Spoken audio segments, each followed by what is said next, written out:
सारी साथ संगत को होली बहुत बहुत मुबारक हो। होली का ये त्योहार जिंदगी में उन रंगों को आपके जीवन में लेके आए जिन रंगों को अल्लाह वाहिगुरु सदगुरु मौला ने बनाया है, और वो रंग आपके रूह पे ऐसा चढ़ जाए कि वो सारे बदरंग, सारे बेरंग जो मन ने बनाए हैं वो धुल जाएं। सत्संग ऐसी जगह, यहां अल्लाह वाहिगुरु गौड़ खुदा रब के बारे में चर्चा होती हो, यहां यह पता चले कि नाम करोड़ों हैं पर वो ताकत एक है, उस एक को पाने का रास्ता मिले, जीते जी गम दुख दर्द चिंता बीमारियों से मुक्ति का रास्ता मिले, और बदले में किसी तरह का कोई टैक्स अदा ना करना पड़े, उसी का नाम सच्ची रूहानी सत्संग है। वैसे तो आपको बहुत बार बताया, सत्संग यानी सच का साथ, पर सच ऐसा सच, सच था, सच है, सच रहेगा। हर चीज बदल जाती है, रोजाना सूर्य नक्षत्र ग्रह चंद्रमा धरती में परिवर्तन निश्चित है, और वो परिवर्तन हो रहे हैं। किसी में परिवर्तन नहीं होता तो वो ओम हरि अल्लाह गौड़ खुदा रब है, उसमें कभी कोई परिवर्तन नहीं आता। उस अपरिवर्तनशील मालिक को, सदा सच रहने वाले मालिक को देखने के लिए इंसान के अंदर एक रास्ता है। किसी भी मंजिले मकसूद पे आपने जाना हो, उसके लिए रास्ते होते हैं। किसी शहर में जाना है, बस है, गाड़ी है, पैदल जा सकते हैं। दूर दराज जाना है तो ट्रेनें हैं, बसें हैं, जहाज हैं। तो उसी तरह एक बहुत दूर देश है जिसे अनामी निज धाम सतलोक कहते हैं। यहां वो मालिक अपने पूरे शबाब पे नूरे जलाल में रहता है। वहां तक जाने का रास्ता हर किसी के अंदर से जाता है, पर उस रास्ते पे चलने के लिए कौन सी बस, कौन सी ट्रेन, कौन सा जहाज होगा, कौन सी टिकट होगी, कौन होगा टिकट देने वाला, कौन होगा जहाज उड़ाने वाला, ये जानना अगर आप चाहते हैं तो सत्संग सुनिए। सत्संग में बताया जाता है कि उन रूहानी रास्तों का जो जहाज जाता है वो मालिक का नाम है, उसी का चप्पू है। गुरु पीर फकीर कैप्टन एक गाइड के रूप में आपको बताते हैं, और फिर नाम या जिसका नाम है अल्लाह वाहिगुरु राम की गोद में बैठ के आप उस सफर को कब तय कर जाते हैं कुछ मालूम नहीं पड़ता, बल्कि नजारों से माला माल होते चले जाते हैं।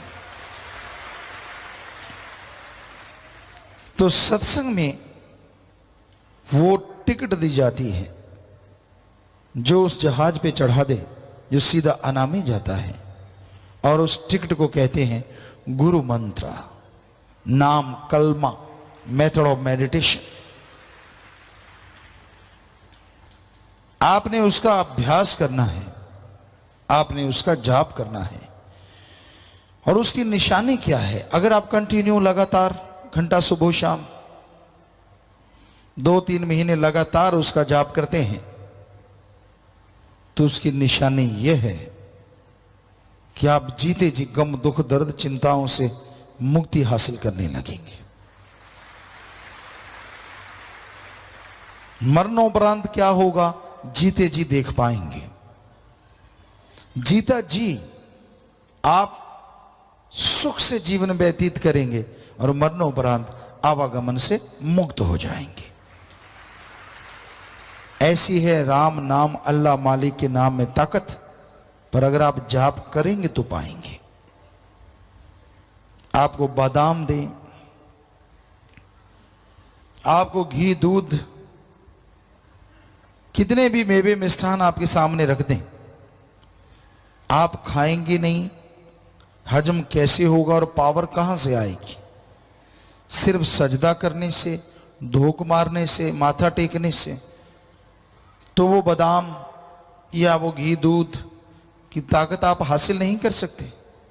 उसी तरह अल्लाह वाहिगुरु राम का नाम है, जब तक आप उसके नाम को खाते यानी अभ्यास नहीं करते तब तक तमाम ताकतें आप पे जाहिर नहीं होंगी और आप कंगाल के कंगाल रह जाएंगे। जीते जी माला माल होना है।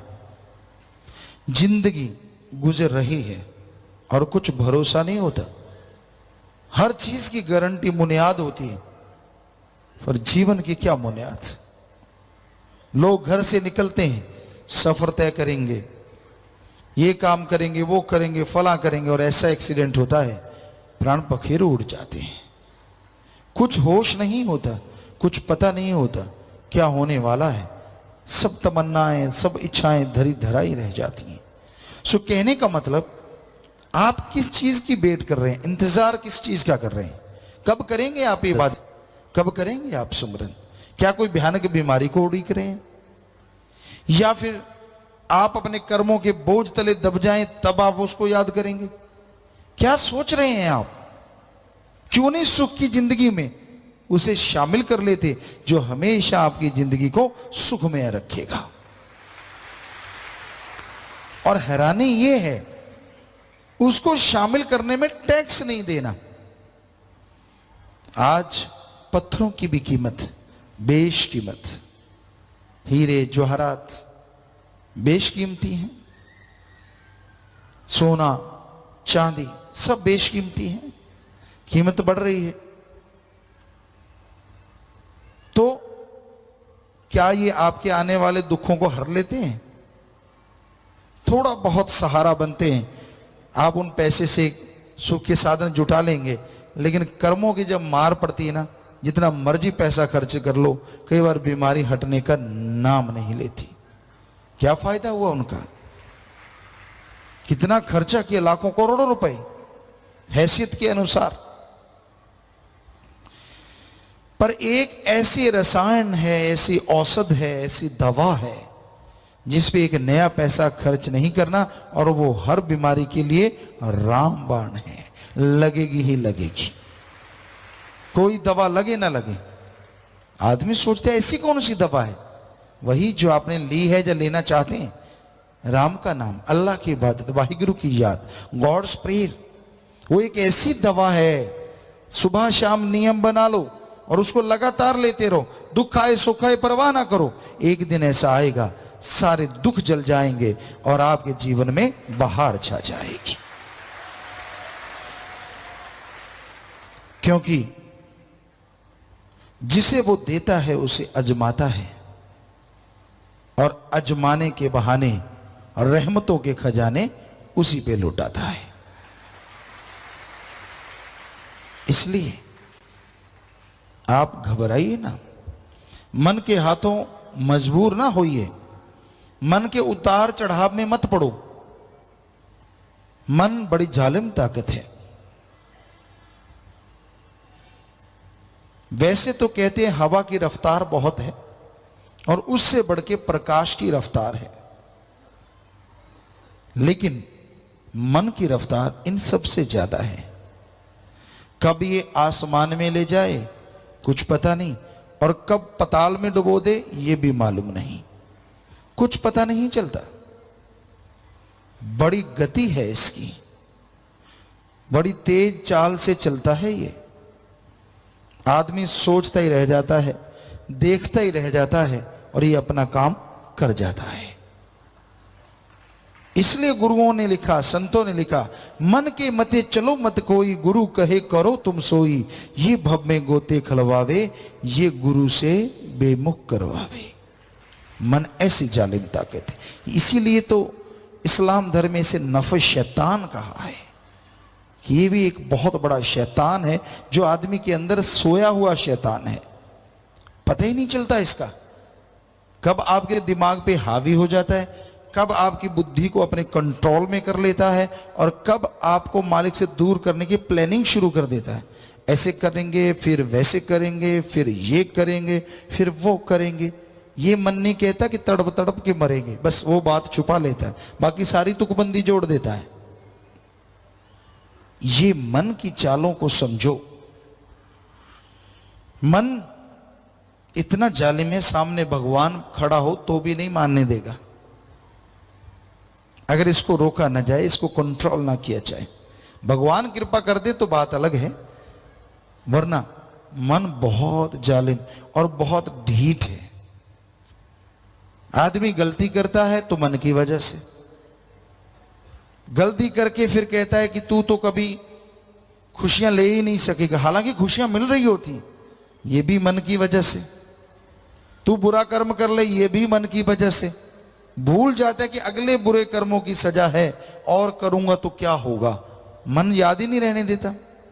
ये कर ले तू, वो कर ले, उल्टे उल्टे काम, उल्टी उल्टी बातें दिलो दिमाग में चलाता रहता है। और आदमी कितने बार जीता है, कितने बार मरता है, इस मन के हथों कोई नहीं जानता। इसलिए मन का सामना करो। आपने नाम ले रखा है, कभी उसका इस्तेमाल भी किया करो। कई कह देते मेरा मन हावी है। अगर मन हावी है तो सच सच बताइए, क्या आप घंटा सुबह शाम कभी सिमरन किया? नहीं किया। आधा घंटा सुबह शाम नहीं। नाम को तो तब काम में लेते हैं जब जरूरत पड़ती है। मौके का हथियार समझ रखा है, जरूरत पड़े तो निकाल लो, वरना दबा रहने दो, यहां दबा है। कई हैं मालिक के प्यारे जो रेगुलर नियमित प्रभु के नाम का सुमरण करते हैं, वो आदमी मन के काबू में नहीं आता। सुमरन में ऐसी शक्ति है, आने वाले भयानक कर्मों को काट देता। मेरे से होता नहीं, ये बात जब आदमी कहता है ना, बड़ा दुख भी लगता है और गुस्सा भी, और अजीब लगता है। आपने रफा हज जाना है, उसके लिए आपके पास टाइम है, सुबह सवेरे ही भाग लेते हो लोटा उठा के, क्यों खाया इतना होता है। उसके बाद नाश्ता नहीं मिला, चाय दूध जैसे घरों में होता है, छाछ जो भी आप पीते हैं, वो उसकी तैयारी शुरू होती है। वो ना मिले तो गाड़ियां जुबान पे तड़ाक तड़ाक आती हैं। फिर नहाते हैं, काम धंधा करने जाते हैं, फिर दोपहर का खाते हैं, रात का खाते हैं, सारा दिन कहीं तो पशुओं की तरह चरे ही जाते हैं, चरे ही जाते हैं। तब तो टाइम है, चुगली करते हैं, सिर जोड़ जोड़ के निंदा करना, बुरी बातें करना, टाइम है।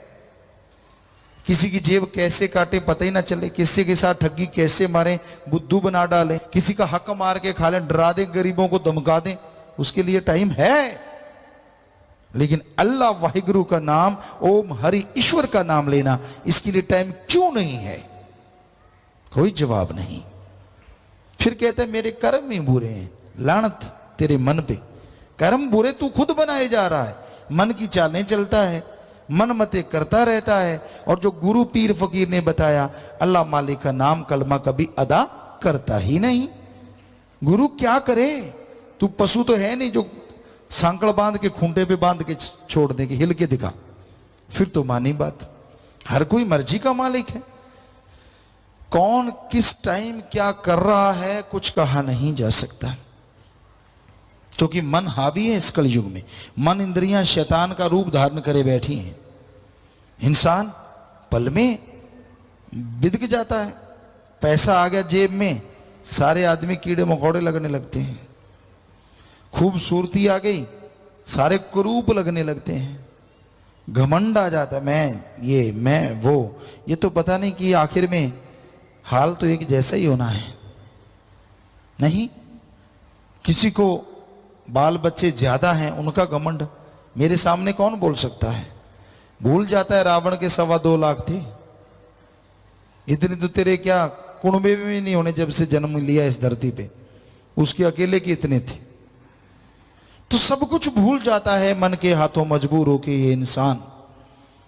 तो मन से लड़ा करो, नफस शैतान की लगाम कसा करो, और उसके कसने का एकमात्र उपाय सेवा और सुमरन ही है। भक्ति इबादत करो और परमार्थ करो, परहित के लिए जरूर समय निकालो। आप कितने भी गरीब मजबूर हैं, पर इतने नहीं कि आपको रोटी नहीं मिलती। अगर आपको रोटी मिल रही है तो आप परमार्थ भी कर सकते हैं। हो सकता है मालिक उस रोटी में ऐसी बरकत डाल दे कि आप दूसरों को रोटी खिलाने वाले बन जाएं। क्या मालूम, क्या पता किस कर्म के पीछे कौन सा रहमत छुपी पड़ी है, किस कर्म के पीछे क्या कृपा होनी है।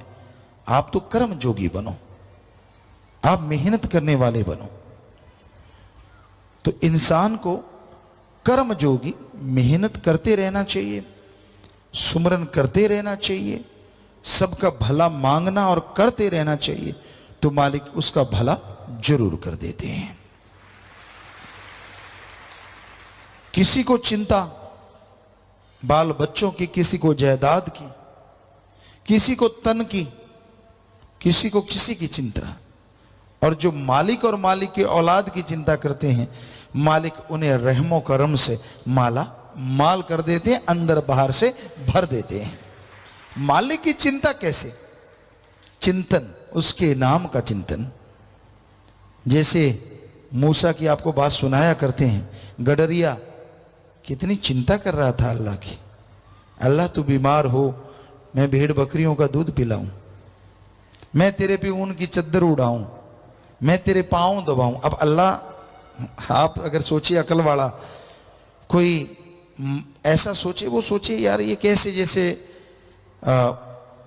कैसे हो सकता है ये, अल्लाह कैसे आएंगे, कैसे होगा। मूसा ने भी तो यही सोचा कि ये कैसे संभव है, कैसे आएगा अल्लाह, आएगा तो, यानी उसकी चिंता ही यही थी गडरिए की। सारा टाइम अपने मालिक, अपने अल्लाह, अपने राम, अपने सतगुरु मौला में खोया रहता था।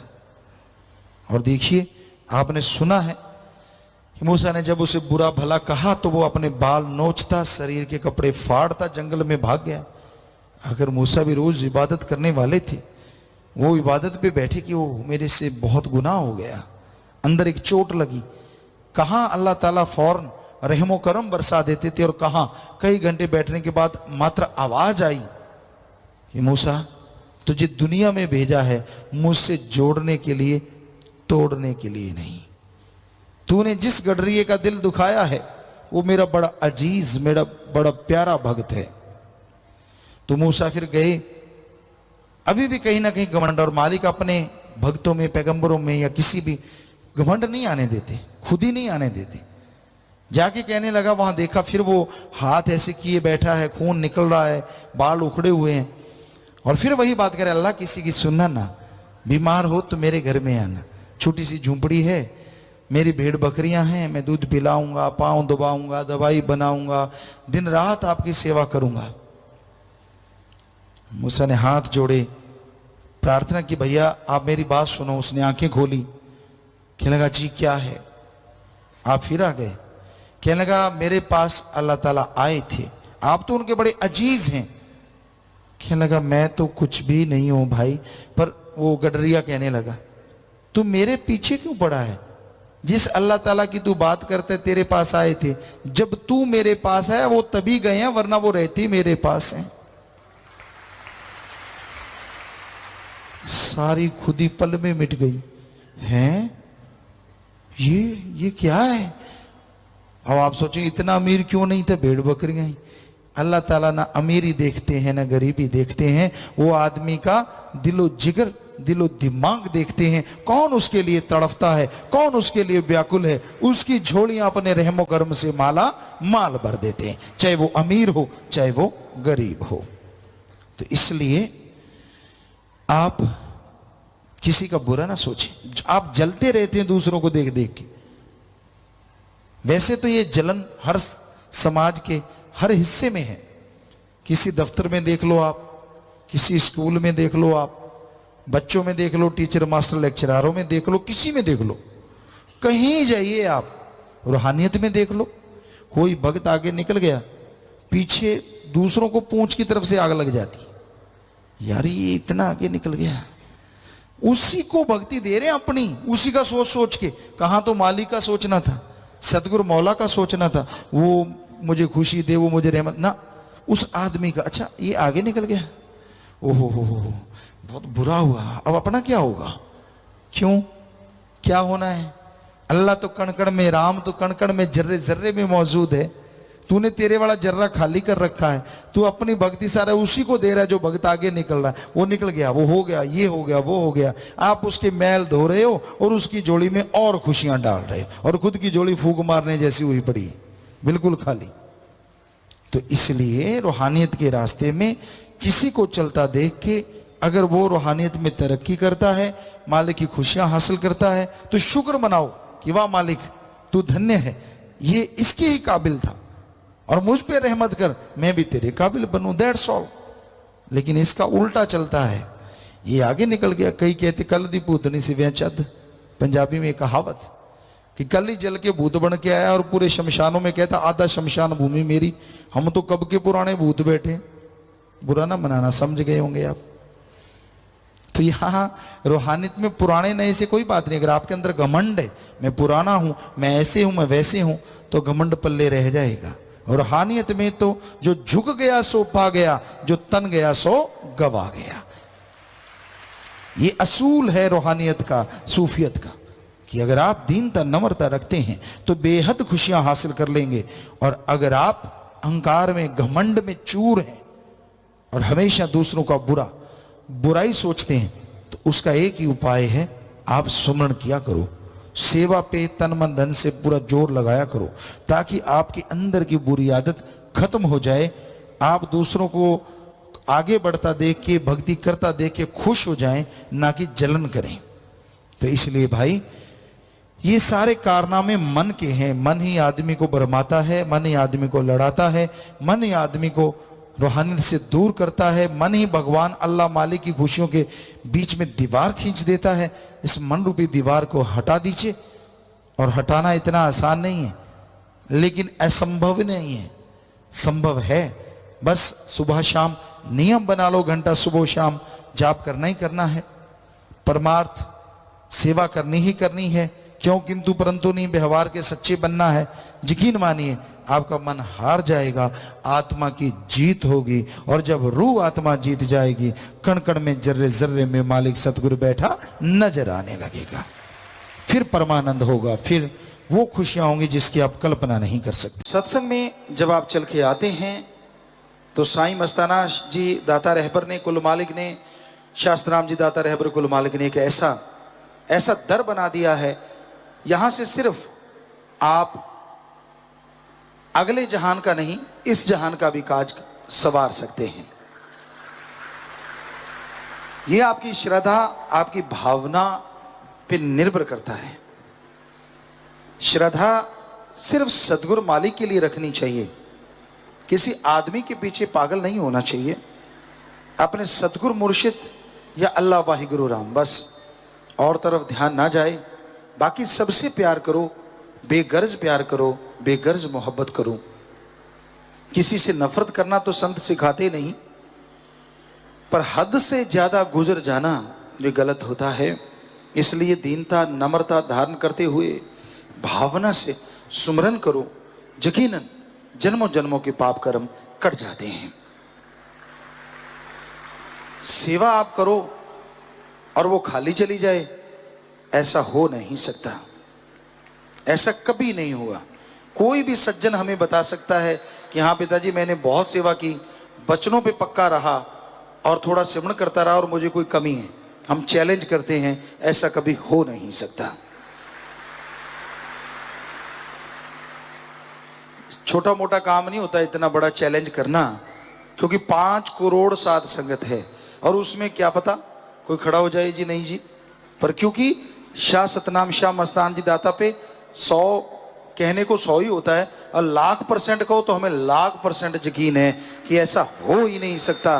जो सेवा करे, सुमरन करे, वचनों पे पक्का हो, उसे अंदर बाहर कोई कमी आ जाए, हो ही नहीं सकता। बात ही खत्म। तो अब आप सोचिए, अगर आपके कमी है या कोई वजह परेशानी है, कोई मुश्किल है, तो आप या तो सेवा नहीं करते, या दृढ़ यकीन नहीं है, या वचनों में कमी है, या फिर थोड़ा थोड़ा सुमन भी नहीं करते। और इसके अलावा निंदा चुगली, वो चुगली नहीं, अल्लाह वाहिगुरु राम की निंदा करना वो सबसे बड़ी निंदा मानी जाती है। वैसे तो हर निंदा बुरी है, या उसमें से कभी आप शामिल हो गए हो, तो इन वजहों से आपकी कमियां हैं। आप अपने आप को कैलकुलेट करो। आप कपड़े देखते हो ना सुबह, बहुत से लोग आप में से, मेरे तो प्रेस नहीं करे हुए, कईयों को आदत होती है, मेरा तो बटन टूटा हुआ है, मेरा थोड़ा सा फटा हुआ है इधर से, ये नहीं वो नहीं। कभी अपने आप को चेक किया आप कहीं कहां से फटे हुए हो? सुई धागे से पैबंद लगा लोगे, सुई धागे से बटन लगवा लोगे, कुर्ता सही है, शर्ट सही है, सब कुछ ठीक है, लेकिन जो खुद फटे हुए हो वो कैसे सियोगे? कभी विचार किया करो, वरना आपको कमी आने का मतलब ही नहीं है, सवाल ही पैदा ही नहीं होता कि सच्चे सौदे के मुरीद को कोई कमी आ जाए। हो ही नहीं सकता। हम छाती ठोक के दावे से कहते हैं, क्योंकि मस्ताना जी महाराज, शास्त्राम जी महाराज ने जब ये आश्रम डेरे बनाए तो ये इसी आधार है, नीम है ये, कि सच्चे सौदे के मुरीद को ना अंदर कमी आए ना बाहर, पर उसके लिए शर्त ये है। तो आप उसमें शामिल हो चुके हो, आपने नाम ले लिया, गुरुमंत्र ले लिया, फिर भी आप में वो चीज कमी आ रही है, तो आप सोचो जो जो आपने कमियां हैं उनको दूर करते जाओ, सेवा करो, सुमरन करो और दृढ़ यकीन रखो, यकीनन वो कमियां भी एक दिन जरूर दूर हो जाएंगी, जरूर आप उनसे बच जाएंगे। गुरु पीर फकीर कभी किसी को बुरा कहते ही नहीं। आदमी का मन बुरा होता है, आदमी अपने बनाए प्रपंच में खुद ही फंस जाता है और मन फिर ऐसी मोहर लगा देता है कि वो सतगुरु के दर्शन नहीं करने देता या सत्संग में आने नहीं देता। कई लोगों के साथ ऐसा भी हो जाता है, क्योंकि उनके मन ने ऐसा एक चक्रवात, पंजाबी जी कहते बरोड़ा, उसके चारों तरफ कस देता है कि वो सोचता है नहीं मुझे ही पता है रूहानियत का, पीर फकीर तो कुछ जानता ही नहीं। वो अपने तंग दायरे में अपने आप को कैद कर लेता है, जिसकी वजह से वो सत्संग से, अल्लाह वाहिगुरु सतगुरु मौला राम से दूर हो जाता है। तो किसी की सुना ना करो। इसका मतलब ये नहीं है कि बिल्कुल ही ना सुनो, निंदा ना सुनो, बुराइयां कोई गा रहा है वो ना सुनो, हो सके तो गालियां दो भी ना और सुनो भी ना। तो ये कहते कि ना सुनो इन चीजों को। सुन लिया, मान लीजिए कहीं निंदा सुनी गई, किसी ने गालियां दे दी वो सुनी गई, कोई गलत बोल रहा था वो सुना गया, तो 5 मिनट सुमन कर लो पानी पी के, उसी समय हिसाब किताब बराबर। जो सुना है उसका फल आपको नहीं मिलेगा, बोलने वाला जाने, करने वाला जाने, पर आप बच जाओगे। बताओ इससे आसान तरीका हो सकता है? 5 मिनट, सिर्फ 5 मिनट। तो बड़ा ही आसान है इस घोर कलयुग में परमानंद की प्राप्ति करना। वचनों को मानना होगा, सुमन करना होगा, वचनों पे चलना होगा। मन मते करोगे भाई तो लेने के देने तो फिर पड़ेंगे ही, और जब लेने के देने पड़ते हैं तब सतगुरु भी याद आता है, भगवान भी याद आता है। कई तो याद करते हैं कि मालिक ये क्या हो गया, कई फिर दोष देना ही शुरू कर देते हैं, तेरे होते मुझे ये हुआ। अरे जिसका तू बना हुआ है उसके जब वचन नहीं मानता तो फिर वो क्या करे? ठीक है, सतगुर के वचनों पे पक्के करो रहो, फिर कुछ हो जाए, मुर्शिद कामिल होने ही नहीं देंगे, ये पक्का है। अब बाप तो जज है, बेटा डाकू बन गया, डाकू बन के वो पकड़ा जा रहा है, सजा हो रही है, कहता मैं जज का बेटा हो के मुझे सजा। अब बेचारा जज क्या करे, तू तो बुरे कर्म करके खुद डाकू बन गया है, कर्म तो तेरे बुरे हैं, बाप क्या करे भाई। तो पीर फकीर क्या करे, वो तो दुआ कर सकता है, मालिक से प्रार्थना कर सकता है, पर कर्म तो आपने करने हैं। आप पशु थोड़ा ही ना है जो खूंटे पे बंधे हुए हो कि भाई मैं तो कोई कर्म करूंगा तो जो फकीर कहेगा वही करूंगा, ऐसा तो है नहीं। आप तो खुले चढ़ते हैं, दुनिया में रहते हैं, तो वो दुनियादारी में जब आप रह रहे हैं उस समय आपके कर्म जो आप कर रहे हैं, तब तो आप मर्जी के मालिक होते हैं ना। मैं जो करूं सो मर्जी का मालिक, मैं ये करूं मेरी मर्जी, वो करूं मेरी मर्जी। आप बात पे बात आ गई, आपको कई बार सुनाया भी करते हैं कि एक आदमी था, पुराने समय की बात थी, उसके पास घोड़ा था, और उस जमाने में लोग घोड़ों पे अपने दाने वगैरह लेके जाया करते थे। तो घोड़े के ऊपर ऐसी बना होता था, जिसे बोरा कहें या कुछ भी कहें, सामान डालने के लिए दो साइड में, बीच में ऐसे घोड़ा, तो इधर भी ऐसे बकेट टाइप ऐसे कपड़े का बना होता था। तो उसमें वो एक तरफ दाने डाल रहा था और एक तरफ रेता डाले जा रहा था, एक उधर तसला दाने का, इधर तसला रेते का, इधर तसला दाने का, इधर तसला रेते का। कोई दूर से खड़ा देख रहा था, उसने कहा यार ये क्या कर रहा है। कहते यार 2 मन दाने हैं, तो मैं 2 मन दाने डालूंगा इधर, तो 2 मन रेता भी तो बराबर डालना पड़ेगा ना, कि बराबर बैलेंस रहे, वरना ऐसे गिर जाएगा। वो समझदार था आदमी, कहता यार 2 मन है। कहता हाँ, तो 1 मन इधर डाल ले, 1 मन इधर डाल ले, घोड़े को 2 मन एक्स्ट्रा वजन नहीं उठाना पड़ेगा, क्या फर्क पड़ता है अगर तू ऐसे कर ले तो। कहता सुन, घोड़ा किसका। कहता भाई तेरा। चने किसके। कहता भाई तेरे। तो कहता फिर तेरे पेट में दर्द क्यों, मैं तो ऐसे ही डालूंगा। कई ऐसे अड़ियल टट्टू होते हैं, जितना मर्जी समझा लो, मैं तो ऐसे ही करूंगा, और जब पढ़ते हैं लठ, कहता गुरुजी मैं तो तेरा बंदा, भगवान मैं तो तेरा बंदा। अरे तेरी काली गऊ, पीली गऊ, नीली गऊ, तो जब सांड बना हुआ था तब किसका था, तब तो अकड़ता था ना, मेरे को क्या होने वाला है, मेरे को तो कुछ भी नहीं होता, मैंने तो ये कर्म कर लिए, वो कर्म कर लिए, मेरा तो बाल बांका नहीं हुआ। वो सब देख रहा है, जब होने पे आया फिर आप तिल मिलाओगे, फिर आप भगवान को दोषी ठहराओगे। खुद कर्मों से बाज नहीं आता इंसान, और जब कर्म भोगने पड़ते हैं तो सारा दोष अपने सतगुरु मौला पे लगा देता है। ये तो कर्म भूमि है, जैसे कर्म करोगे, जैसा बीज डालोगे, काटना तो पड़ेगा। हाँ, सुमरण करते हो, सतगुरु डाढ़ा है, अल्लाह वाहिगुरु बहुत पावरफुल है, सुमरण करोगे, सेवा करोगे, तो वो पहाड़ जैसे कर्मों को कंकर में बदल जरूर देता है, इसमें कोई शक नहीं। पर कईयों के होता है कि इस जन्म में कोई कर्म बुरा नहीं किया, वो होते हैं संचित कर्म, जन्मों जन्मों के भयानक कर्म इकट्ठे होके। आपने इस जन्म में बुरा कर्म नहीं किया, लेकिन पिछले संचित कर्मों के लिए क्या आपने सुमरण किया, क्या आपने सेवा की। अगर नहीं की तो वो कर्म भोगने पड़ेंगे, और अगर सेवा सिमरण सत्संग सुनते हो, अमल करते हो, तो यकीनन वो भी पहाड़ से कंकर में बदलते जाएंगे, और कंकर की चुभन भी आपको महसूस नहीं होगी। तो इसलिए ये कर्मों की खेती है, यहां कर्म भूमि है, सबके लिए कर्म करने हैं, कर्म करते जाओ, फल की चिंता ना करो। इसका मतलब ये नहीं है कि बुरे कर्म करते जाओ, फल की चिंता ना करो। कहने का मतलब अच्छे कर्म करते जाओ, कर्म योगी बन के अच्छे कर्म करो, फिर फल की चिंता मत करो, क्योंकि 100% भगवान अच्छे कर्मों का फल अच्छा देंगे ही देंगे।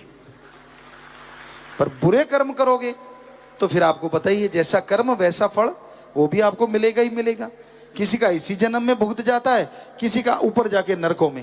पर यह नहीं होता कि यहां एहसास ना हो, जैसे कर्म करते हो आगे रास्ते में तो आना ही आना है। जितने मर्जी चालाक बन जाओ, जितने मर्जी टौर शौर पंजाबी में कहते हैं ना, लेप शेप कर लो, कर्मों का फल तो देना पड़ेगा, भोगना पड़ेगा। एक ही तरीका सेवा सुमरण सत्संग जो कर्म काट देती है। कई लोग कहते हैं यार रोज ही सत्संग में चल पड़ते हैं।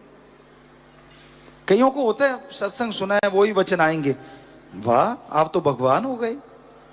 क्योंकि भगवान को ही पता है वो फकीर को क्या कहलवाएगा, फकीर को खुद पता नहीं होता।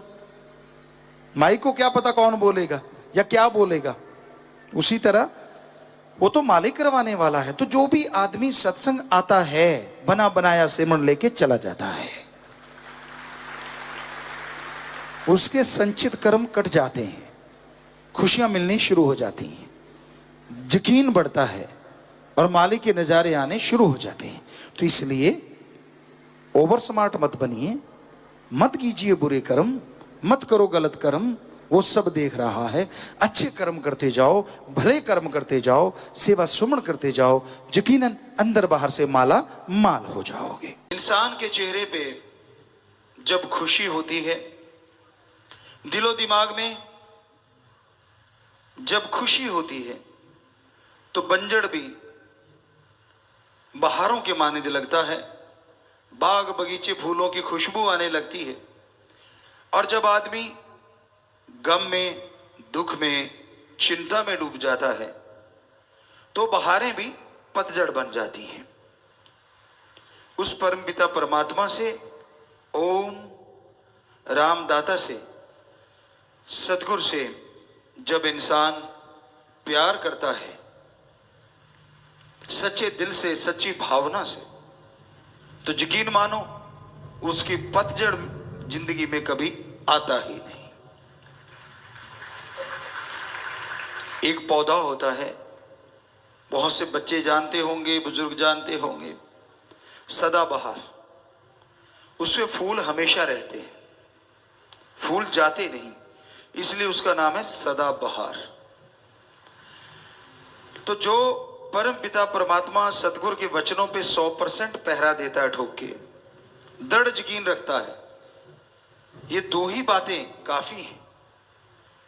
दृढ़ यकीन, वचनों पे पहरा, और साथ में कहीं सेवा और सुमरण करता हो तो सोने पे सुहागा नहीं, सब कुछ ही डायमंड बन जाता है। जो भी बेशकीमती प्लेटिनम कह लो वो बन जाता है।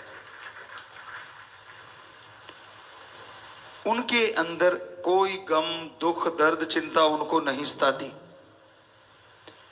संत फकीर ऐसे होते हैं जो सबके लिए जागते हैं, सबके लिए दुआएं करते हैं, ताकि हर मालिक का औलाद खुश रहे, सुखी रहे।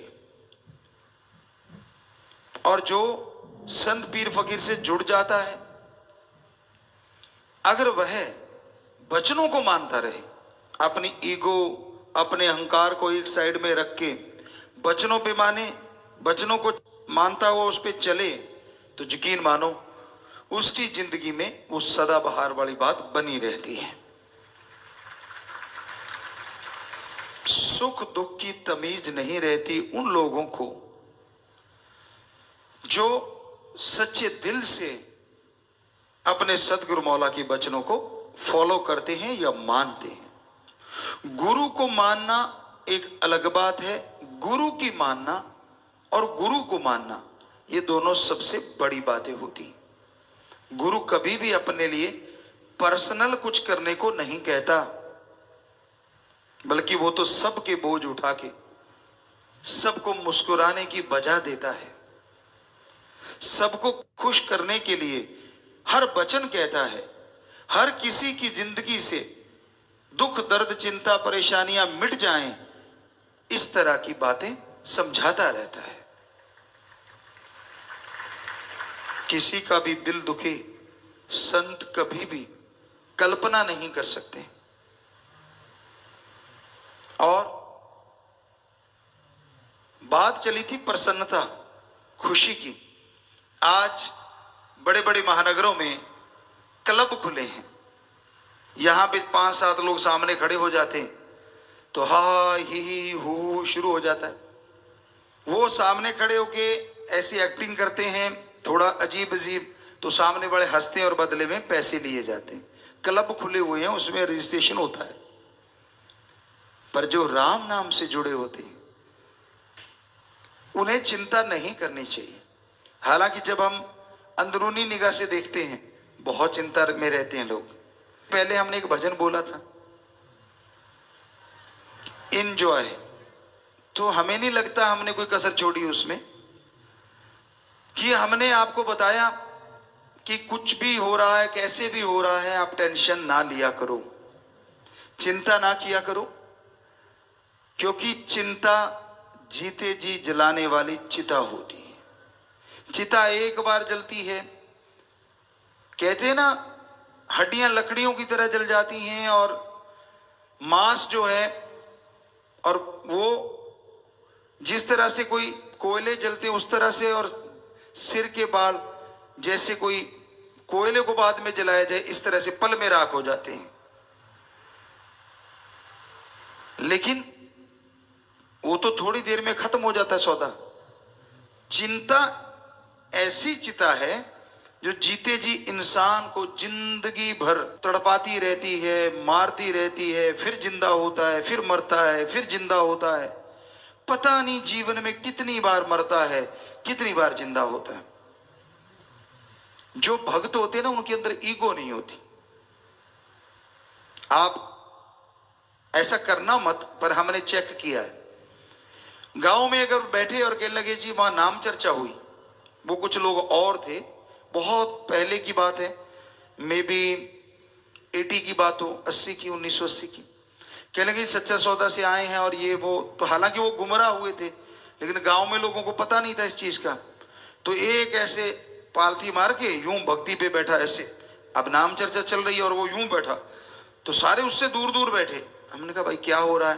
कहती ये तो भक्ति कर रहा। हमारे साथ सज्जन बैठे थे जो हमारे साथ काम किया करते खेतों में, कहने लगे क्या है? हमने कहा ढोंगी है। हम छोटे थे उम्र में, हालांकि 13 साल के थे। कहते आपको कैसे पता? हमने कहा यार अपने थोड़ी ना कोई ऐसी समाधि, अपनी तो आंखें गुरु पे टिकी होती हैं, ताकि मालिक से वो गुरु जुड़ा रहता है। क्या पता काश नूरी झलक मिल जाए, पता नहीं कब मिल जाए। कहता ये तो सच्ची बात है। अरे नाम चर्चा में भी आंखें बंद का क्या मतलब? सतगुरु तो जर्रे जर्रे में है, तो तब भी खोल की आंखें, अगर सिमरन चल रहा है तो वो आंखें खोल के रखते हैं नाम चर्चा में। क्या पता किस रूप में कहां से नजारा मिल जाए, क्योंकि वो जहां राम नाम की चर्चा होती है वहां वो पहरा भी देता और घूमता रहता है। अब आंखें बंद कर ली तो ये तो ढोंग है। कहता अच्छा, मुझे यकीन नहीं आ रहा। कहता नहीं, मगर इसको टच करके देख। वो जरा से उसके पास को तोड़ करके थप्पड़ जड़ा उसकी। तो ये ढोंग करने छोड़ा करो। लोगों को भरमाते हो, लोगों को भटकाते हो, लोगों को दिखाते हो। अरे कदे खस्म यार को दिखाने के लिए, रिझाने के लिए आंखें खोल के भी उसमें निगाह रखा करो। 4 ठुमके लगा दिए, नाच लिए, पास वाला देखता अच्छा कोई बड़े आते थे पहले भी सज धज की, उनके अंदर के कर्म हमें तो अंदर के दिखते थे। अच्छा गुल कुछ और खिलाता है और यहाँ आके डांस दिखाता है। एडा पोला खसम नहीं जेड़ा मगर चलित्र ना जाने, एदे घर विच ही वो बस सकती जेड़ी सब चतराइयां भुल जावे। आपको पहले भी बहुत बार सुनाया ये बातें कि वो राम इतना भोला नहीं है कि आप करो गलत कर्म, करो बुरे कर्म और आके ये वो। किसको रिझा रहा है भाई? किसको मूर्ख बना रहा है? अपने आप को। क्योंकि वो राम पल पल की खबर रखता है। वो गेट की कुंडी लगाई, वो बस काफी है। तो वो सब जानता है। ये ढोंग ढकोसले नहीं करने कभी भी। समाधि में आदमी जब बैठता है एकांत होना चाहिए, अंधकार कमरे में होना चाहिए। सबसे नंबर 1 होता है वो तरीका। और कोई देखे ना, कोशिश करो जब समाधि में जाने की अगर आपकी इच्छा है, क्योंकि अंधेरा होगा तो आंखें भी अट्रैक्ट नहीं होंगी। लाइट से आंखों में, आंखें बंद करके देख लो आप दिन में, तो आंखों में एक लाइट रहेगी। अंधकार में वो बिल्कुल बंद हो जाती, तो आंखें भी आपको किसी और तरफ नहीं लेके जाती। अंधकार कमरे में बंद है, थोड़ा अंधेरा, ज्यादा अंधकार से डरते हो, डिम लाइट कोई भी नीचे आजकल तो 100 चीजें चलती हैं, फुट लाइट बोलते हैं, वो चलती रहे। आप आराम से बैठ जाओ और ध्यान जहां जमा के, वो होती है समाधि। और ये होता है पाखंड, जो लोगों के बीच में बैठ के यूं दिखाना मैं भक्त हूं, ताकि वो देखता है, उसको पता होता है मुझे लोग चेक कर रहे हैं। ना रे भाई ना, सच्चे सौदे में ये नहीं सिखाया जाता।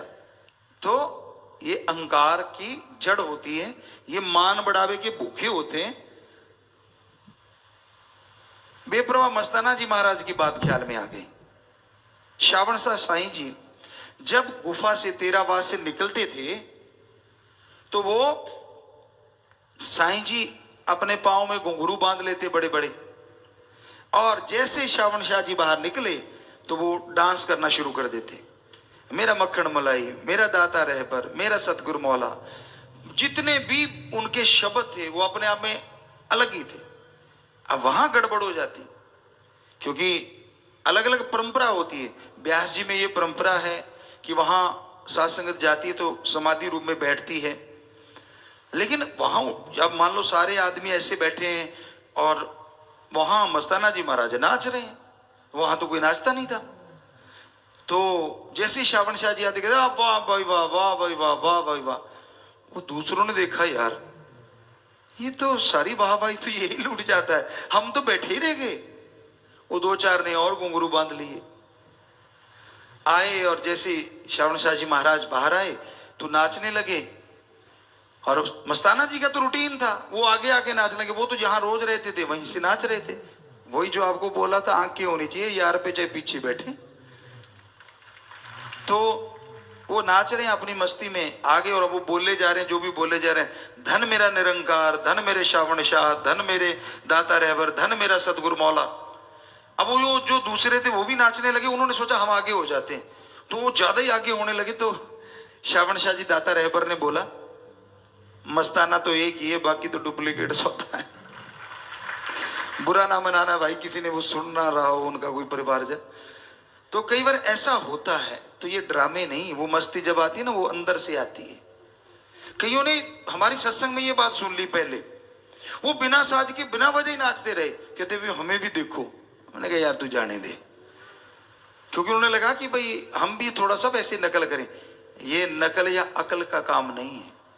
ये जिसको मस्ती देता है ना, उसकी फिर जरूरत नहीं पड़ती दिखावे की, वो बैठे बैठे भी मस्ती लूटते रहते। और नाचना कोई गलत नहीं, क्योंकि अपने तो मस्ती का सौदा है, सच्चा सौदा मस्ती का सौदा। या तो मस्ती मनाई जाती है, और सच्ची मस्ती। ये नहीं कि मुझे कौन कौन देख रहा है, ये नहीं कि मैं ऐसा करूंगा तो मुझे कौन देखेगा, वो तो गया। उसके अंदर की खुशियां नहीं मिलती। जो सच्चे दिल से, सच्ची भावना से मस्ती चाहते, पीस ऑफ माइंड चाहते हैं, तो वो आप राम नाम में बैठो, उसकी भक्ति में बैठो, मानवता का भला करो। तो यकीन मानो अंदर बाहर आपके चेहरे पे भी और अंदरूनी तौर पे भी मस्ती का नजारा जरूर नजर आएगा। बहुत लोग हमें यहां वहां पूछते हैं, गुरुजी आपके चेहरे पे सिकिन क्यों नहीं आती? हमने कहा हमारा यार दोनों जहां का मालिक है और वो जानता है, इसलिए वो सिकिन नहीं आने देता किसी भी स्थिति में।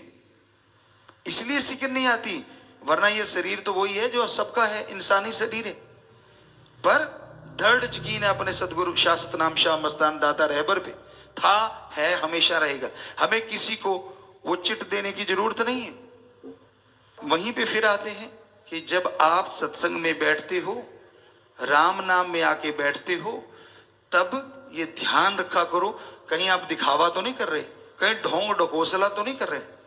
कोई सेवादार लगे आपको, ये तो बड़ा वो है, ये तो बड़ा आगे बैठता है, ये तो पीछे बैठता है।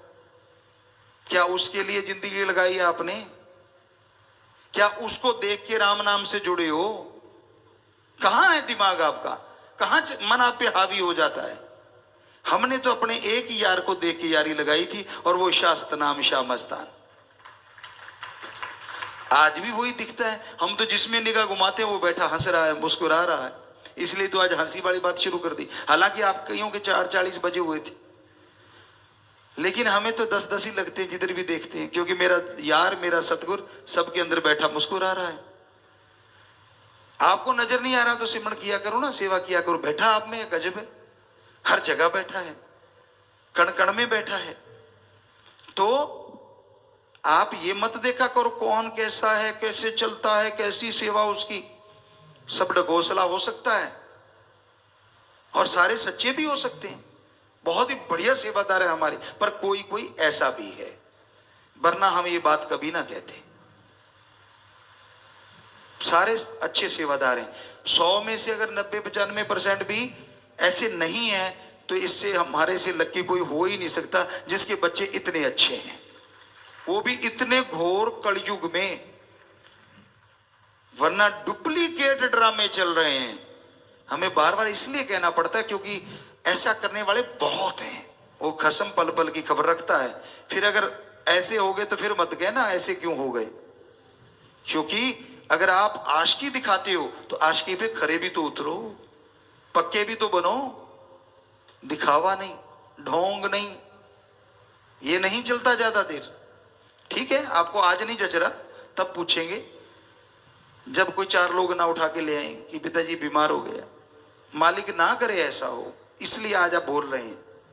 अच्छा है अब भी मन को समझा लो, अच्छा है अब भी अपने आप को बदलो, छोड़ दो दिखावा कुछ और, कर्म कुछ और, दिखने में कुछ और, बोलने में कुछ और अंदर कुछ और। छोड़ दोगे, यकीन मानो सुखी रह लोगे, सिकिन नहीं आएगी चेहरे पे।